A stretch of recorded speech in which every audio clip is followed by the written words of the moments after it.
wabarakatuh. Kami mahasiswa STM Muhammad Hafiz Tabalong bertujuan datang ke sini untuk melakukan kegiatan wawancara guru BK. Apakah Ibu mengizinkan? Pertamanya kami ingin kenalan. Nama Ibu Latifah, biasanya Kak Ibu Latifah. Ibu mengajar di sini baru dari bulan Juni tadi, Juni 2025 tadi di sini. Tulisannya dari Win Antasari Banjarmasin. Terus Nama Ibu Nur Bahagiati, bisa dipanggil Ibu Bahagia. Ibu di sini mulai 2015. Ya, jadi Ibu di sini sebagai guru BK yang pertama. Jadi sebelum ada kawan-kawan yang datang bertiga ini, Ibu yang pertama. Nah, jadi nama Muslimatul Asyarah, alumni dari STAI Ajami Banjarmasin, jurusan PAI. Jadi bukan jurusan BK. Nah, jadi karena kemarin itu masih belum ada yang mengisi, jadi Ibu diberikan kepercayaan di sini di ruang BK. Lulu Faadia, bisa dipanggil Ibu Lulu, bisa dipanggil Ibu Faadia. Ibu masuk di sini 2025 tadi bulan Februari, jadi kurang lebih hampir setahun sudah Ibu di sini. Ibu lulusan psikologi di UNAM. apakah tersedia khusus ruangan BK di sekolah ini? Tabalong ada disediakan ruangan khusus untuk ruang BK. Nah, jadi di sini sekaligus juga ada ruangan untuk guru-guru BK-nya. Jadi alhamdulillah di Madura Tabalong ada tempat disediakan yang memadai untuk proses layanan bimbingan dan konseling. Apakah layanan BK ini masuk ke kelas pada jam pelajaran atau hanya di luar jam pelajaran saja? Dan untuk yang bimbingan klasika tadi masuk kelas itu memang ada jadwalnya. Setiap kelas itu memang ada jadwalnya, model kayak jadwal pelajaran kayak gitu.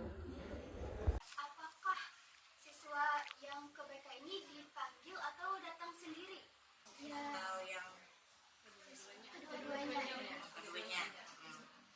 Kalau misalkan untuk yang tidak bermasalah, biasanya si anak itu kalau misalkan hendak bimbingan, dia yang mendatangi ke sini. Misalkan kayaknya ada divisi bermasalah ke BK atau di lingkungan sekolah ini. Jadi bila adanya masalah dengan pribadi atau sosial kawan-kawannya di kelas, dia yang mendatangi ke ruang BK. Tapi apabila siswa itu bermasalah, misalkan kan ketahuan dia merokok atau misalkan apakah seperti itu, sholat zuhur tidak berjamaah.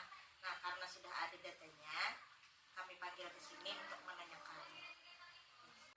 Masalah tentang BK itu ada di dalam pelajaran atau cuman luar pelajaran? Kan Ibu tadi bilang ada yang di dalam pelajaran sama di luar pelajaran.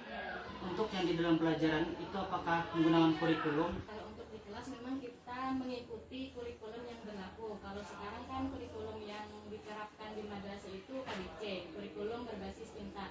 Untuk BK sama mengikuti juga. Jadi kayak mata pelajaran rencana pemberian layanan.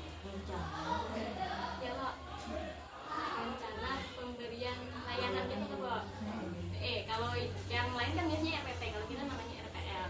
Jadi kalau untuk administrasi atau perangkat itu sama mata pelajaran pada umumnya. Kita ada punya RPL, ada punya modul, ada punya perangkat sama. Itu modalnya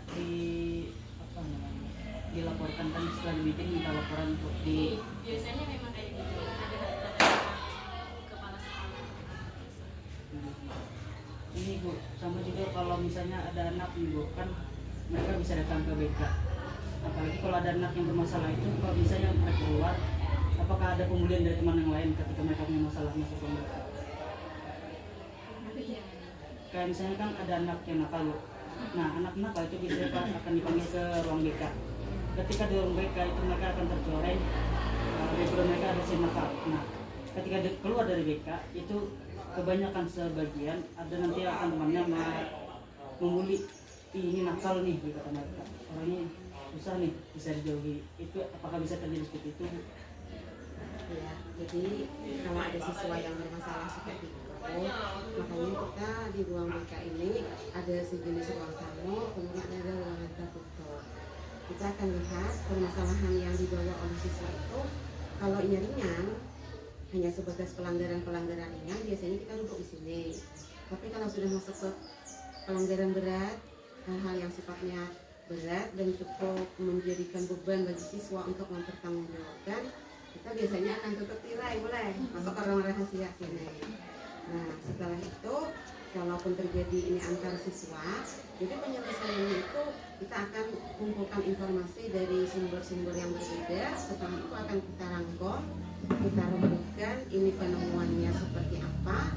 Setelah itu baru siswanya akan hadapkan untuk mengkelirkan permasalahan. Nah, kalau permasalahannya itu ringan, cukup dengan siswa saja.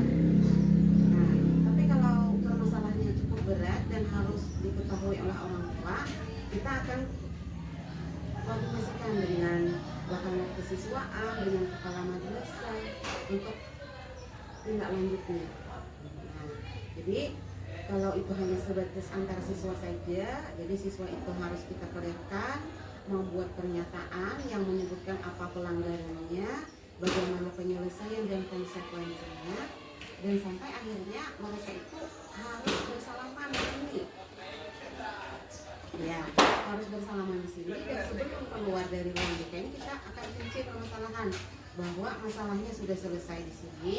Kalau ada pihak-pihak lain yang berbicara di luar tentang permasalahan ini, tolong ditanggapi dengan baik, dikonfirmasi dengan baik, jelaskan bahwa permasalahannya sudah selesai. Nah, tapi kalau kami melihat permasalahannya ini cukup meminta perhatian siswa yang banyak, kami akan koordinasi dengan dengan wali kelas atau pendidikan bagian keagamaan. Karena di bagian keagamaan ini setiap sholat berjamaah siswa terkumpul. Di situ kami memberikan pengarahan secara umum. Jadi kami koordinasi ulang dengan bagian keagamaan. Kalau yang misalnya putri yang bermasalah, bagian keagamaan yang bagian masalah putri. Kalau putra, yang bagian keagamaan yang masalah putra. Itu untuk penyampaian himbauan secara keseluruhan, sehingga siswa yang lain yang kada tahu permasalahannya atau yang tahu sedikit tahu titik terang, dan siswa yang bermasalah ini juga ada lagi memiliki kekhawatiran kalau masyarakat di Mandua Tabalong ini memiliki prasangka yang macam-macam, dan pengarahannya itu akan dijelaskan bahwa masalahnya sudah selesai, kemudian yang lain juga diberikan himbauan untuk bisa mengambil pembelajaran dari masalah yang dihadapi. Selama ini pun tidak pernah paham kayak itu nanti yang sampai ada yang kalah dan juga lah kita nih ibaratkan kan yang kesini nih bukan hanya siswa yang bermasalah, yang ada bermasalah pun kesini, jadi kayak rambang nih orang ini yang bermasalah yang ada kakak untuk konsekuensi tadi Bu, kalau misalnya konsekuensi untuk anak BK itu ada tingkatannya lah Bu, memberikan ke anak-anak konsekuensi ada tingkatan yang sama, itu gimana Bu? Kalau kita lihat kalau dari pelanggaran biasa, mereka cukup mengisi buku yang biasa. Jadi ada nama, ada kelas, ada permasalahan apa, penyelesaian biasanya dinasihati, kemudian penyesalannya, mungkin jika ada mengulangi lagi, itu tanda tangannya itu tempatnya di bawah BK. Nah, itu untuk pelanggaran biasa. Kalau sudah naik ke tingkat pelanggaran yang lebih yang sedang, itu mereka akan membuat surat pernyataan. Ada cukup di sini sebagai dokumentasi, dan surat pernyataan itu secara berkala akan dilapor ke bisa kena kali koordinasi ke lapangan kesiswaan dengan kepala madrasah, sehingga pihak-pihak terkait ini mengetahui perkembangan permasalahan di sini. Nah, kalau pelanggarannya berat, itu biasanya kepala madrasah, mahkamah kesiswaan, dan pihak-pihak yang terlibat atau humas biasanya wali kelas itu akan berkoordinasi, akan mencari ini kayak apa solusinya. Nah, kalau permasalahan yang dilakukan oleh siswa itu berat, itu bisa dilihat dari sanksinya. Pertama, dari orang tua. Ini benar sudah. Jadi kalau masih pelanggaran ringan cukup siswa yang tahu, cukup wali kelas dan warga madrasah yang sebagian yang tahu. Kalau berat, orang tua harus diberitahu. Nah, pemberitahuan kepada orang tua itu bisa hanya menyampaikan bahwa ini pelanggaran yang sudah dilakukan oleh anak saya, bisa juga langsung menyampaikan sanksi. Nah, sanksi yang berat itu biasanya skorsing. Nah, skorsing kita yang pertama. Tapi kalau skorsing, siswa tetap dipulangkan ke madrasah, tidak ikut pembelajaran di kelas, dan mendapatkan tugas tambahan di sekolah. Jadi di rumah tetap turun. Diskusi itu kan bukan kali orang. Ya. Nah, kalau yang paling berat, siswa yang sudah ada kawan juga, jadi Pak belum pernah Pak lagi terjadi. Siswa akan dikembalikan kepada orang tua, silakan memilih sekolah lain. Pasalnya di DO Tadi untuk menangani mahasiswa ini. Nah, ketika itu masalah ini terlalu berat, baik. Nah, itu perlu penanganan ke lain bang, diberikan penanganan ke orang yang akan berbeda. ini. Jadi kita paling tinggi permasalahan itu sampai ke penyerahan ke orang tua. Dan itu pun dalam setahun hampir tidak paling ada perjalanan 3 tahun paling-paling 1 orang yang naik.